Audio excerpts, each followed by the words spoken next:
Welcome to Saint Quentin. Ah, il caille. Il caille. Ah, il est coiffé, il est soin, il est mignon.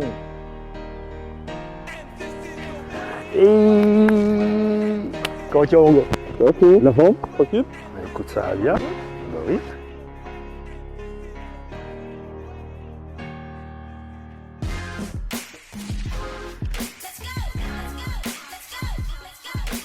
Ok, on est parti.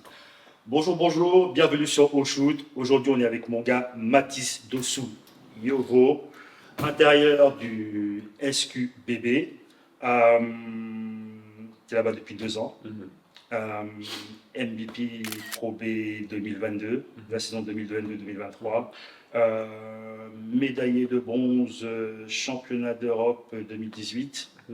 Médaille de bronze, championnat du monde 2019, U19, pardon. Ouais. Là, je question, je suis correct ou pas? Ouais. Écoute, bienvenue sur Au Shoot. Merci. Comment tu vas? Bah écoute, ça va, hein. Ça va, tranquille. Ce soir, il y a un petit match, ton deuxième match de retour, parce que tu es revenu d'une blessure. Ouais. C'est survenu comment? Bah à Cholet, dans le troisième quart-temps. Il y a un joueur qui s'est mis sous mes pieds pendant que j'essayais de tirer, et puis en torse. Donc voilà, là c'était un peu compliqué. Et du coup, je reviens. Petite reprise, tu as joué combien? 13 minutes la dernière fois? 13 minutes, ouais, la dernière fois. 13 minutes, c'était volontaire ou bien Ouais, dans tous les cas, ouais, je pense que voilà, il fallait que je me remette dans le truc petit à petit. Donc voilà. Puis l'équipe, voilà, on a gagné, bon résultat. Ok. Mathis, Dossou Yovo. Ce nom sonne béninois togolais. C'est lequel? Les deux. Les deux, ouais, les deux. C'est les deux. J'ai le mixte. D'accord. Ouais. Ok. Qui est togolais? Togo et béninois, c'était du côté de mon père, ma mère française. Ok. Cool. Du coup, tu connais un peu la culture de ce côté-là? Pas vraiment, non. Pas vraiment. Ouais. Pas vraiment. Malheureusement, j'ai pas eu la chance d'être en contact avec ce côté-là paternel. Donc j'ai jamais eu, non, jamais eu la culture. Ok, je vais pas te mettre dans la sauce avec les Béninois et les Togolais et tout ça, mais tu t'es déjà posé des questions, est-ce que tu as déjà eu envie d'y aller ou quoi? Franchement, ouais, je pense qu'à terme, c'est un voyage que j'aurais envie de faire. Ouais, aller découvrir là-bas, mes origines, etc. Je pense que ouais, c'est bien.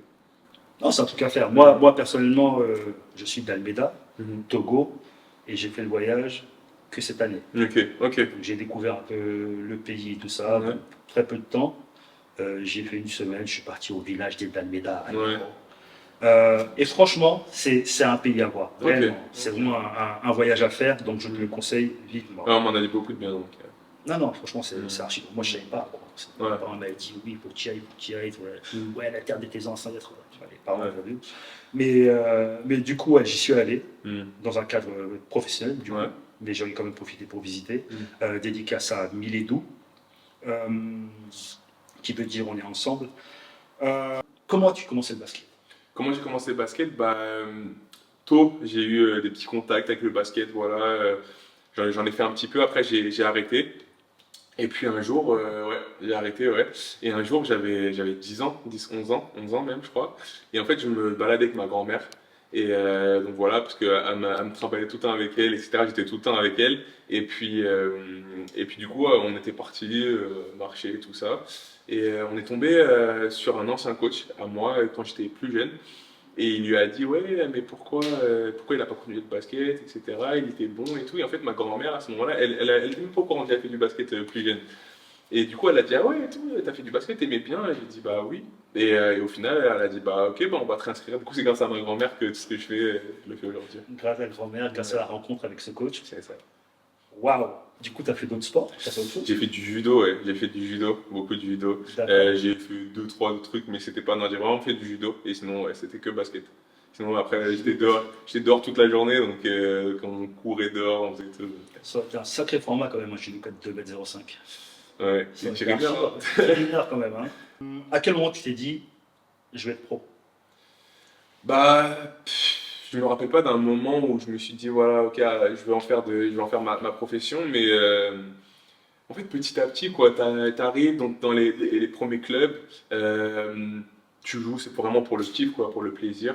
Petit à petit, tu prends goût et tu as envie d'être le meilleur dans ce que tu fais. Et puis il y a les sélections, tu sais comment ça marche, sélection régionale, enfin départementale, régionale. Et puis petit à petit, tu as envie d'être pris dans la sélection d'au-dessus, etc.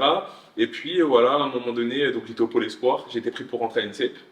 Et là, je me suis dit, ok, bah pourquoi pas, je fais partie des meilleurs de ma génération sur le territoire français. Et à la suite de mes 3 années INSEP, bah, je me suis lancé dans le monde professionnel à Chalon. Et voilà, là, je savais vraiment voilà, que ça y est, c'était parti, quoi. Est-ce que tu réalises vraiment à un moment donné, tu te dis, ouais, tu dis que je fais partie des meilleurs de ma génération.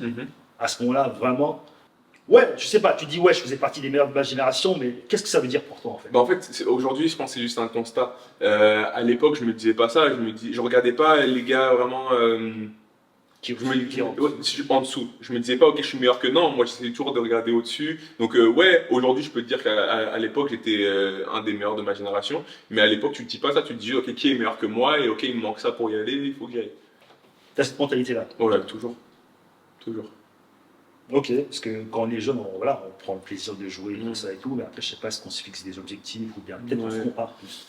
On se compare, je sais pas, mais moi en fait, malheureusement et heureusement, j'ai envie de dire, j'ai jamais eu le parcours de, tu sais, ce gars à qui on donne tout et qui, voilà, qui est porté sur un piédestal, entre guillemets. Moi, au contraire, ça a toujours été, ok, il va pas réussir à faire ça. Mathis, il va pas réussir là, Mathis, il va pas réussir là. Et donc, inconsciemment, je me suis toujours fixé ces objectifs-là, ok.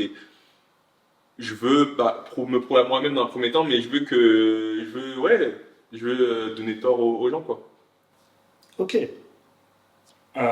Et très jeune. Du coup, comment tu te prépares à donner, enfin, ouais, à donner tort aux gens en fait? Comment tu t'es préparé à ça? Ou bien tu te dis juste, je vais travailler, ou bien il y a un truc spécifique? Est-ce que tu as mis un programme en place pour ça? Bah, Ou bien c'est juste, je m'entraîne le plus sérieusement possible, le plus dur possible, je sais pas, c'est quoi moi, c'est passé déjà par le travail. De base, j'étais pas spécialement doué ou talentueux. Et j'ai très vite été conscient que, ok, bah, si je veux avancer, il faut que je taffe plus que les autres, qualitativement, voilà, quantitativement. Et ouais, je m'en suis vite rendu compte. Et je me suis rendu compte que, ok, bah, il n'y a rien qui vient tout seul. Par contre, si je mets les ingrédients, le travail et ben ça vient vite. Donc, ouais, j'ai très vite été conscient que, ok, il fallait que j'en fasse plus. C'est ce que j'ai fait. cool. Du coup, comment tu travailles? Est-ce que tu t'installes une routine? De qui tu t'entoures? Qu'est-ce qui te conseille? Qu'est-ce qui t'accompagne? Tu m'as dit que c'est ta grand-mère qui t'a remis au basket, entre guillemets, et tout ça. Durant ton évolution, genre ouais, tes premières années de basket et tout, jusqu'à, entre guillemets, le milieu professionnel où il y a un agent qui est là pour te conseiller. Qu'est-ce qui gère tout ça? Bah, déjà, mes agents, comme sport, forcément. Mais avant les agents. C'est ce que j'allais dire. En Ouais. fait, qui est-ce qui m'accompagne? Bah, j'ai envie de dire, c'est un peu compliqué. Qu'est-ce qui t'emmène à l'entraînement? Qu'est-ce qui va te chercher? Qui t'amène au match? C'est ça, la réalité, c'est que c'est toi qui le fais ça. C'est-à-dire que Ouais. tu as beau avoir n'importe quel agent, n'importe quelle personne à côté de toi, personne ne va se lever à ta place pour aller à la salle, personne va transpirer à ta place, personne va avoir mal à ta place, ça c'est une réalité. Par contre, là où j'ai essayé voilà, de mettre l'accent, c'était de me rapprocher des personnes qui allaient être en capacité de me suivre sur mon travail. Ça a commencé à l'époque où j'avais pas été pris au Pôle Espoir la première année, très jeune. Déception, oui. En fait, j'avais un mauvais comportement. Je faisais un peu n'importe quoi. What? C'est ça, ouais.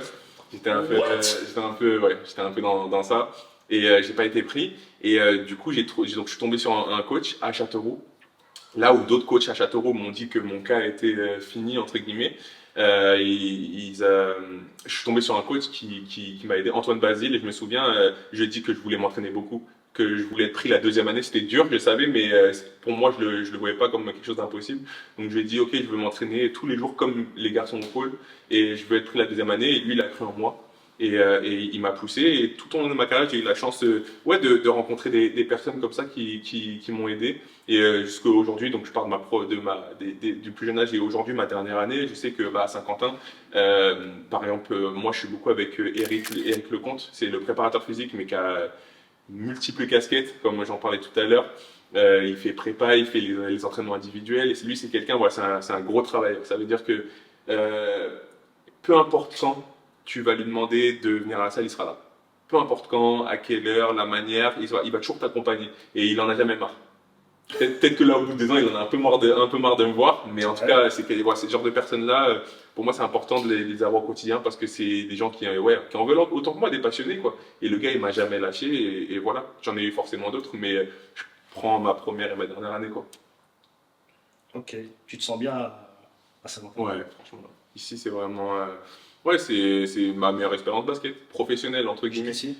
Oui, parce que déjà la manière dont les gens m'ont accueilli ici, donc, du staff, donc Eric, Julien, le coach, les assistants, jusqu'au président, Marlène et Laurent. Dès que je suis arrivé, les gens ils m'ont fait comprendre que ok, ici c'était la maison. Peu importe ce dont j'allais avoir besoin, ils allaient être là pour moi. Et voilà, et puis ils allaient me faire confiance. Et ce qui s'est passé, c'est clairement un endroit où je me sens très très bien. Et puis les fans, le public, les gens au quotidien sont incroyables. J'ai hâte de le voir le public. Ouais, non, ça va être sympa. J'ai hâte de le voir le public. Mhm. J'ai eu la chance de rencontrer Eric ce matin. Mhm. Et ouais, c'est un vrai passionné. De toute façon, ça rigolait beaucoup, ça travaillait, Ouais, bien sûr. mais c'était très détendu, ça rigolait beaucoup et on sent vraiment beaucoup d'envie. C'est ça, parce qu'au final, la réalité, c'est qu'on kiffe ce qu'on fait au quotidien. Donc il faut savoir, voilà, on travaille dur, mais c'est que du plaisir, quoi. Euh, je sais que tu es un gros bosseur. Je t'ai suivi l'année dernière, avant ta saison de MVP. Je t'ai vu, on s'est croisés à Cerdan et tout ça. Mhm. Euh, Est-ce que tu as une hygiène de vie particulière physiquement? Est-ce que, je sais pas, est-ce que tu as une routine ou, je sais pas, tu m'as l'air discipliné. Après, je sais pas de quoi je parle, Mhm. ok? Mais c'est quoi ta routine en fait? C'est quoi ton hygiène de vie? Comment Bah, ça se passe en général? Une journée avec. Mhm. Bah, en fait, moi, je suis passé par plein d'étapes. Et aujourd'hui, j'apprends encore à me connaître. Je suis pas encore. Ça prend du temps, apprendre à mettre des routines en place, les trucs où tu sais, ça tue jusqu'à la fin de ta carrière, ça prend du temps. Et moi, je suis passé par la phase, ok, quand je suis sorti de l'INSEP, tu arrives dans le monde professionnel, et ben, ok, tu découvres un peu tout, il n'y a personne pour te dire d'aller te coucher, il n'y a personne pour te dire de ne pas manger McDo, tu vois ce que je veux dire. Donc j'ai eu cette petite période où tu vois, ok, bah, tu te laisses un peu aller, et je me suis vite rendu compte que c'était pas pour moi, que c'était pas, du moins, c'est pas cette hygiène-là qui allait. Besoin de cadre? Oui, voilà. C'est pas ça qui allait m'amener là où je voulais aller. J'ai toujours eu voilà, des ambitions. Et voilà. Et sur les dernières années, voilà, j'ai vraiment mis l'accent sur plein de points. La nutrition au quotidien. Il y a des gens qui sont pas vraiment sujets à être déstabilisés par ce qu'ils mangent. Moi, c'est le cas. J'ai besoin de vraiment bien manger au quotidien et pour me sentir bien. Si tu fais pas attention, tu peux partir en. C'est ça. Ça se voit ça se voit très vite quand je suis bien dans mon corps et quand je le suis pas. Il faut que je mange bien. Pour être bon, il faut que je mange Tu bien. prends des joues et tout. Ouais, physiquement déjà, et puis même dans le jeu, ça se voit, tu vois. Ça se voit, et puis mon humeur au quotidien, et encore une fois, c'est des choses que ouais, vraiment, c'est des choses que tu t'en rends compte avec le temps. Je suis gros, ne me parle pas. Non, mais même pas, mais ouais, tu sais, t'es pas bien dans ton corps. Ouais. Respecter son corps, tu vois ce que je veux dire. Et donc ça, le sommeil, la manière dont tu récupères, tout ce qu'il y a autour de l'entraînement, les soins, les étirements, la mobilité, les choses que tu fais en plus, tu vois. Je rentre chez moi, et ben, je vais faire de la mobilité, des étirements. Et tout ça, c'est des routines que je mets en place au quotidien pour vraiment pour avancer. Maintenant, là, j'aimerais te parler de.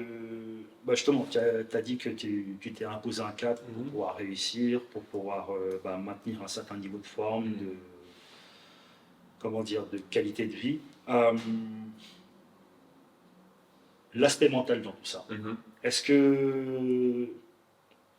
Comment tu te prépares à ça? Est-ce qu'il y a une aide ou tu fais tout ça tout seul? Comment ça se passe? Actuellement, je le fais tout seul. J'ai déjà travaillé avec un préparateur mental. Est-ce que c'est quelque chose que je compte refaire, je pense, à terme. Mais je me suis vraiment rendu compte que les principaux déclics que j'allais être amené à avoir, ça allait partir de moi-même en fait. Et vraiment, j'ai jamais été le meilleur. Enfin, comment dire? J'ai jamais été dans une situation où j'étais la meilleure version de moi-même. Sans avoir besoin de me dire ouais là j'ai les 2 pieds dans la voilà, pour pas dire le mouise, mot, dans la mouise, et maintenant, il faut que je m'en sorte.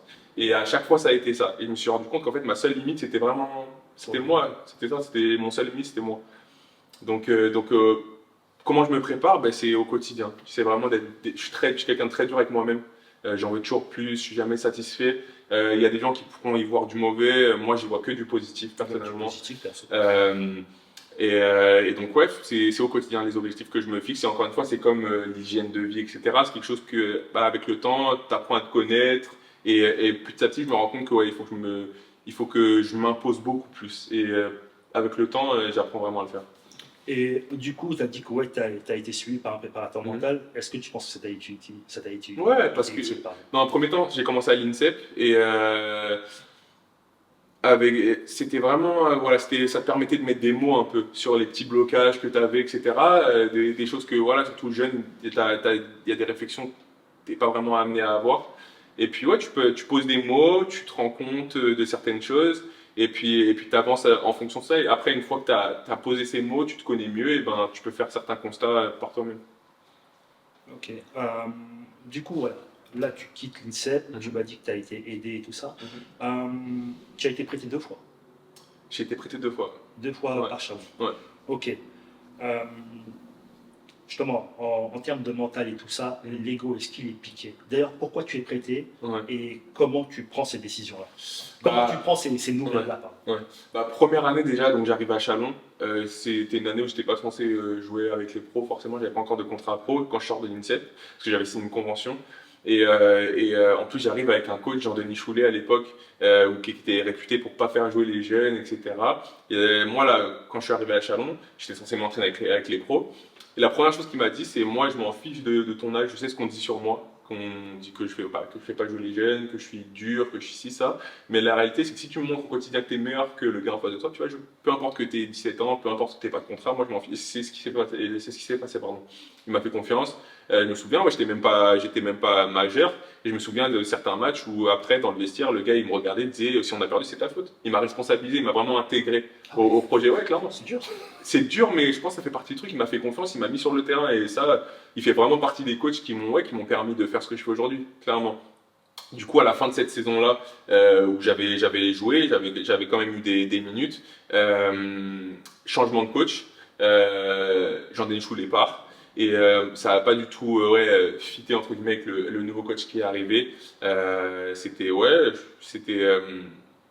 je pense que ça matchait pas en fait. Ok. Ça matchait pas. Ça arrive. Ouais, c'était assez dur quand même pour moi, surtout que j'étais jeune, j'avais faim, mais ça matchait Et pas. qu'il y a eu une première période où on t'a donné des opportunités. C'est ça, et moi T'arrives comme ça. je m'attendais, et puis il y a eu des moments difficiles, tu vois, tu sais, des moments où tu arrives, tu fais le déplacement, tu penses que tu vas jouer, tu arrives dans les serres, il n'y a même pas ton maillot, tu sais, personne t'a rien dit, tu vois.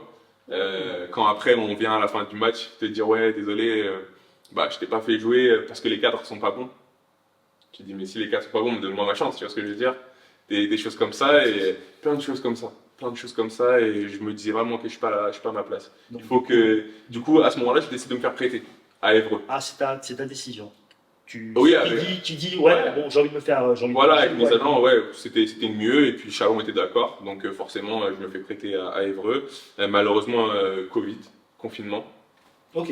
Ouais, donc voilà, et deuxième saison arrive, et je me dis, j'ai pas envie de rentrer à Chalon maintenant, je préfère me faire prêter encore une saison. Et où je vais à Blois. Parce que c'est le même coach. Non, c'était pas le même coach, non. Il s'était fait, quand moi je me suis fait prêter à Évreux, il s'est fait couper après, et c'était pas le même coach à ce moment-là. Du coup, mais j'avais quand même envie de faire une bonne année ailleurs avant de refaire ma dernière année de contrat à Chalon, tu vois. Du coup, je me fais prêter à Blois. Et pareil, une expérience incroyable. Blois, c'était vraiment. J'avais vraiment. Ça avait été dur, la période Chalon, Évreux, etc. En arrivant à Blois, j'ai vraiment retrouvé ce truc de ok, putain, je kiffe, tu vois. Je Ouais. kiffe. On avait un groupe incroyable, des joueurs incroyables. Le coach était super, Michael. Et l'assistant, c'était comme mon papa là-bas, tu vois. C'était vraiment.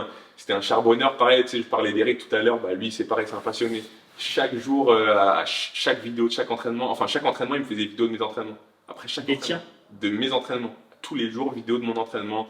il me prenait en individuel tout le temps, il me lâchait pas, tu vois, c'était vraiment, voilà, le coach il me faisait confiance, pareil, on avait un super groupe, et puis ouais, c'était une super expérience, vraiment, quand je parle de bonne année, je parle toujours de Blois, forcément.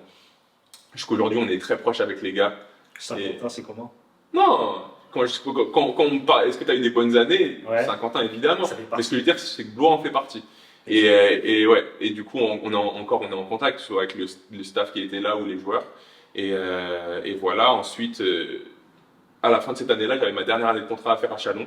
Et du coup, bah, c'est là où je suis rentré à Chalon, quoi. Je suis rentré à Chalon, il y a 2 ans.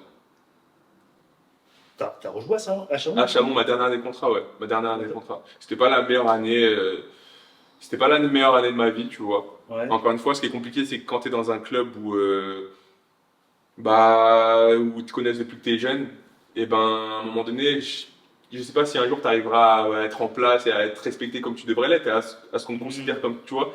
La différence avec quand je suis arrivé à Saint-Quentin, j'étais considéré, tu vois. Là-bas, c'était différent. Là-bas, c'est particulier parce que, ouais, je suis arrivé, j'avais faim, je sortais d'une bonne année. Pendant la prépa, bah, j'étais le meilleur marqueur de l'équipe, tu vois, et c'est la prépa. Mais quand même, j'étais bien meilleur que l'intérieur en face de moi. Et c'est pas, non, et eux, ils sont pas dit, ok, bah, Baptiste, on va le mettre devant. Non, ils ont fait bouger l'intérieur et ils en ont pris un autre. Tu vois ce que je veux dire? Ça, c'est quelque Wow. chose comme ça. Tu vois ce que je veux dire? Le business. Ouais, non, bien sûr. Mais après, ça fait partie du truc, ça forge. Donc, ouais, non, c'était pas la meilleure année non plus. Il y avait certains bons gars, mais c'était pas la meilleure année. Franchement, j'avais juste hâte de, ok, passer à autre chose. Tu vois, passer à autre chose. Et donc, à la fin de cette saison-là, je signe à Saint-Quentin, en Pro B. D'accord. Et bon, Saint-Quentin, apparemment, c'est le bon spot. T'es bien tombé. Est-ce qu'il y a eu d'autres opportunités que Saint-Quentin? Ouais, il y a eu Des choses d'autres. concrètes? Ouais, franchement, il y a eu d'autres propositions. Mais vraiment, moi, dès le premier entretien avec Julien Maël, le coach de Saint-Quentin, je savais que c'était l'endroit qu'il me fallait. Je savais que c'était l'endroit qu'il me fallait, ouais, clairement. Parce que, en fait, déjà, il est arrivé avec des vidéos de moi, des choses. Et en fait, il m'a T'as vraiment été scouté. Ouais, scouté, tu vois, mais il m'a dit, écoute, moi, je te mens pas, j'ai pas envie que tu joues 10 ans avec moi, tu vois. Moi, je crois en toi.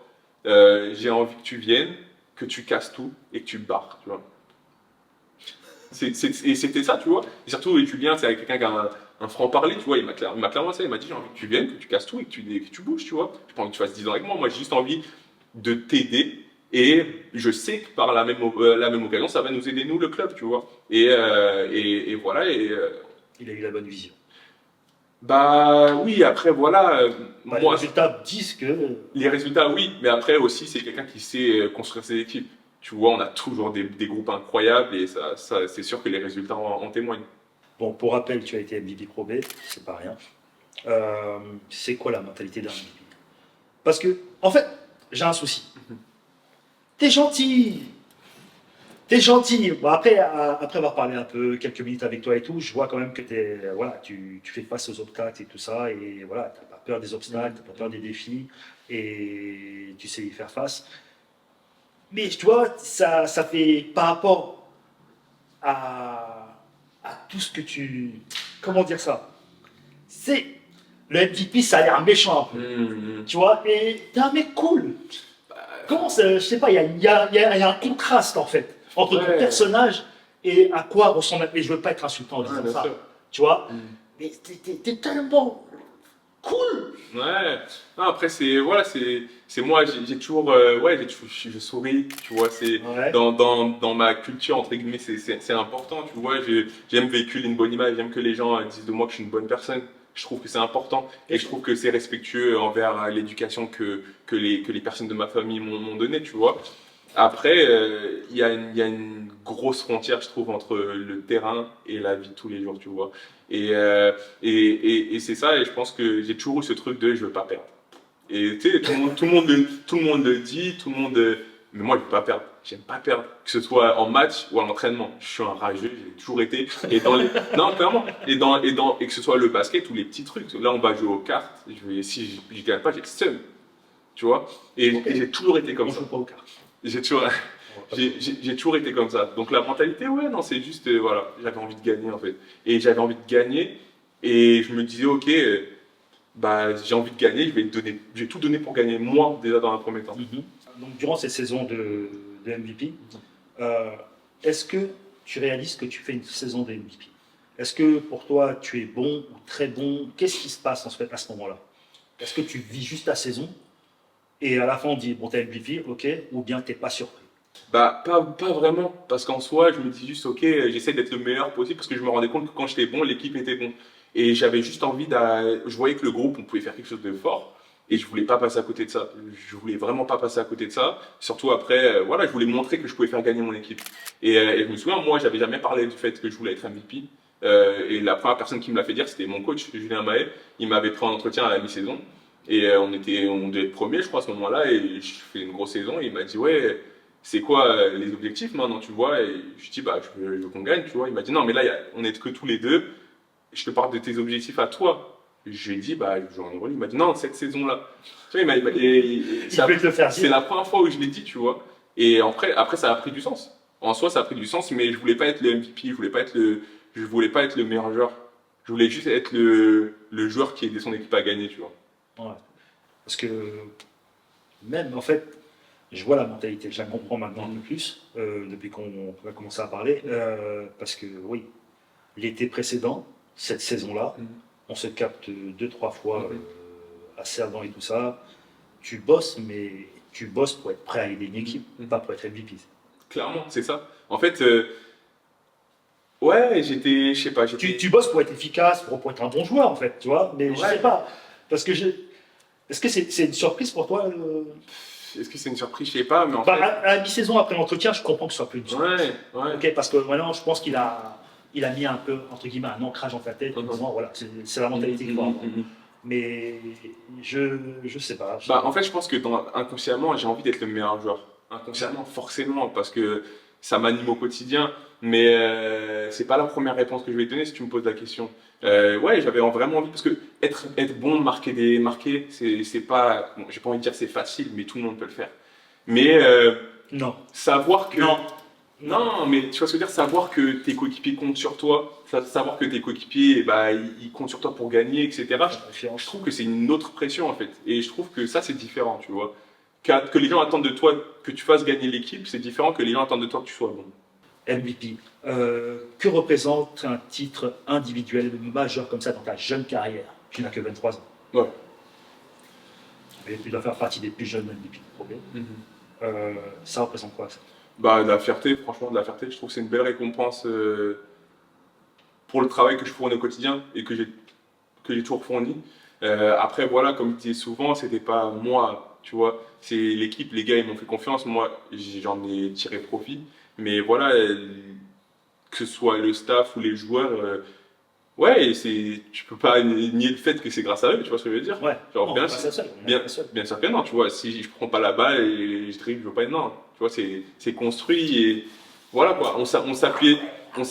Non, mais on s'appuyait sur ce qui fonctionnait. Mais je me suis pas dit, ok, j'ai plus savouré le fait d'avoir fait gagner mon équipe que d'avoir été MVP.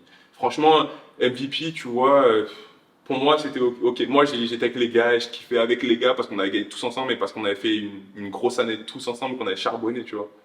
MVP, ok, tu vois. Mais. Non, j'aime pas que tu lèves les épaules. Non, mais tu vois ce que je veux dire. Genre, c'est pas ok. Tu es le meilleur joueur de la catégorie. De la ligue, de cette ligue-là, c'est toi le MVP. Mais, Regarde, mais pourquoi j'étais MVP? J'étais pas le meilleur scoreur de la ligue. Oui, j'étais dans les meilleurs scoreurs, j'étais pas le meilleur scoreur de la ligue. Mais pourquoi j'étais MVP? Parce qu'on a gagné. Pourquoi on a gagné? Parce qu'on avait une belle équipe. Tu vois ce que je veux dire? Si les gars, ils nous avaient pas permis d'avoir ce résultat à la fin, j'aurais pas été MVP. Si on avait été 8e, j'aurais pas été MVP. On est monté. Pourquoi? C'est pas grâce à moi. C'est grâce à toute l'équipe. Ok. Après, bon, MVP, trophée MVP, ça. Oh, c'est cool. Ça, non, mais écoute, C'est cool, tu vois. ça booste l'ego, ça booste la confiance, Ouais. et tout ça et tout. Est-ce que. Non, Est-ce que tu marches, tu bombes le temps? C'est un peu, tu dois bomber un peu. Parce qu'en soi, tu as bien vu, tu vois, 12 mai c'était le dernier match. Le 12 mai c'était le dernier match. J'avais eu mon trophée une semaine après, tu vois. Le 12 mai, je savais que j'étais MVP, tu vois, mais la remise des trophées peut-être une semaine après. 2 semaines après, on s'est croisé à Marseille-Cerdan. Tu vois ce que je veux dire? Ouais. T'as enchaîné direct. Ouais, tu vois, parce que moi j'ai savouré le fait de ces trophées-là pendant peut-être 2 semaines. Et après, j'en parlais même plus, tu vois, parce que je me suis dit, ok, c'est quoi la suite? On t'en parlait? Bah, Yo, MVP! Oui, tu vois, mais tu sais, Moi, le premier. c'est drôle, entre guillemets, tu vois, ça fait partie du truc. Tu sais, mais moi, en soi, c'était vraiment pas une fin en soi, tu vois. Genre, et puis, honnêtement, j'ai pas envie, ouais, j'ai toujours eu des ambitions, et donc je me disais, ok, c'est juste un step, tu vois, je pouvais pas m'en contenter. Arrête de dire c'est juste un step. T'imagines le mec qui s'était donné en Pro B1 l'objectif, je vais être le MVP, je vais tout kill, et lui, c'est juste un step. Non, mais c'est Tu vrai. lui craches dessus. Désolé, mon gars. Ouais, t'as craché dessus. Mister Dosuyo, t'es un mec plutôt cool, posé. Quelle est la chose qui pourrait, te concernant, qui pourrait nous surprendre? Me concernant qui pourrait vous surprendre. Ouais, qu'est-ce qui pourrait nous surprendre en fait? T'es basketteur, ok, t'es MVP, t'es un mec posé ou quoi que ça, mais je sais pas, qu'est-ce que tu aimes, qu'est-ce que tu fais qui pourrait surprendre les gens? J'en sais rien, tu fais de la peinture? Non, qu'est-ce que je fais? C'est moi, je suis très. Casanier. Déjà. Les gars, ils me font la guerre parce que je reste chez moi tout le temps, tu vois. Ils savent très bien et ils disent, de toute façon, Mathis, il viendra pas. Mais non, franchement, au quotidien, moi, je suis très famille. Bon, moi, j'aime bien être avec les gars, tu vois, mais je suis très famille, tu vois. Genre si j'ai du temps libre, je le passe avec ma femme, tu vois ce que je veux dire. Ouais, pour aujourd'hui, c'est la chose la plus importante pour moi. Ma famille, tu vois. Non, tu as dit ma femme, ma famille, ok. Non, mais C'est vrai que tu es jeune marié, tu es marié depuis quoi? Janvier, décembre? décembre, Décembre? ouais. Qu'est-ce qui a changé? Tout, Sérieux? ouais, tout. Tout. Moi, Non, quand je me suis marié, j'avais juste signé un papier. non, mais je pense que c'est facile à dire maintenant, mais Et... c'est facile à dire maintenant, mais ouais, non, l'impact que ta femme elle a sur toi au quotidien, c'est là où tu te rends compte que ouais, malgré tout, bon, le basket forcément, j'aime ça, c'est tout ce que j'ai toujours voulu faire, tout ce que je fais, etc. Mais c'est là où tu te rends compte qu'il y a bien plus important, tu vois. Parce qu'avant, je faisais un mauvais match, c'est ça la vie du sportif, c'est que tu fais un mauvais match. Tu penses au match. Tu penses au match, tu vois. Tu rentres chez toi, tu broies d'une heure, etc. Après le match, quand t'es avec ta femme, tu penses à autre chose, tu vois. Et ça te met bien pour la suite. Tu te dis, ok, tu relativises, tu passes à autre chose et tu te dis, ok, bah pourquoi je me bats au final, tu vois. Est-ce que je vais vraiment me laisser abattre par ça? Non, je vais aller retourner à l'entraînement parce que, tu vois. C'est les moments que tu passes au quotidien avec ta femme. On connaît ta femme, ok. Elle est professionnelle de basket aussi. Quotidien, c'est compliqué. Non. Non? En fait, je pense que ça dépend de la relation que chacun a. La relation de chacun. Je pense que nous, on est tellement amis que, tu vois, on se connaît depuis des années, on a une relation incroyable et non, on est tellement amis, on est tellement fusionnels que, eh ben, ça va, on se facilite tout et puis on se voit souvent. On fait les efforts pour se voir. Elle fait surtout les efforts pour se voir. J'avais moins de jours off quand même. Mais ouais, non, franchement, c'est facile. Je pensais pas. Je pensais que ça allait être plus dur, mais finalement, c'est facile, tu vois. Tant mieux. Ouais. Tant mieux, c'est cool. D'ailleurs, tu as été MVP 2022-2023, elle a été MVP 2021-2022, il me semble. C'est ça? Possible, en Euro Cup, possible. Je sais plus, là, je sais plus l'année. Gros, la pression pour les enfants, frère, aussi, font du basket. Ils font ce qu'ils voudront, franchement. Non, ils font ce qu'ils voudront, ils font ce qu'ils voudront. On les poussera à être les meilleurs dans ce qu'ils font, mais ils font ce qu'ils voudront. Oh. Peut-être qu'ils... Imagine, ils vont être là, ils vont être à l'INSEP et tout, gros. Là, il faut que tu sois MVP. Tes parents, tous les deux, ont été MVP quelque part. Pas de pression, franchement. Je sais qu'ils excelleront dans ce qu'ils feront. Il n'y a pas de problème, on les accompagnera. Mais bon, si demain ils me disent qu'ils ont envie de. Je sais pas moi, Là, il faudra qu'ils soient les meilleurs, même s'ils font du bobsleigh ou du golf. Il faut qu'ils soient les meilleurs. Il faut qu'ils soient les meilleurs, c'est tout. C'est pression. Ouais, non, c'est pression, mais il faut qu'ils soient les meilleurs. Non, franchement, ouais, ça serait cool. Ok. Gros, quels sont les joueurs qui t'inspirent? Ou quel est le joueur qui t'inspire? Ouais, bah, j'ai pas vraiment. C'est compliqué, enfin. Je me suis jamais vraiment inspiré de quelqu'un, tu vois. Je me suis toujours dit, je veux faire du Matisse, tu vois. Ok. Je me suis toujours dit, je vais faire du Matisse. Je me suis jamais vraiment inspiré de, tu vois. Ok. Non. Dans la vie de tous les jours, est-ce qu'il y a des personnalités, enfin, dans le monde, en fait, il y a des personnalités qui t'inspirent plus que d'autres ou... Ouais, les femmes de ma famille. Ok. Les femmes de ma famille. Les boss. Ouais, ma mère, ma grand-mère, ma femme, la mère de ma femme. ma sœur. Tu vois, c'est des femmes incroyables et toutes ont eu leur histoire. Yes. Toutes ont dû se battre et je les respecte tellement pour ça. Et toutes, ouais, à chaque fois que je les vois, je me dis, ok, tu vois, elle a dû passer par ça, et ben, j'ai aucune excuse. Donc vraiment, les femmes de ma famille, tu vois, c'est vraiment, aujourd'hui, si je devais dire quelque chose, ce serait ça. Forcément, tu vois, je suis très proche de mon frère, de mon père, de mon grand-père, pardon, et c'est une autre relation. Mais ouais, les femmes de ma famille, je pense. Ok. LeBron James en est à sa 21e saison. Tu le vois jouer jusqu'à quand?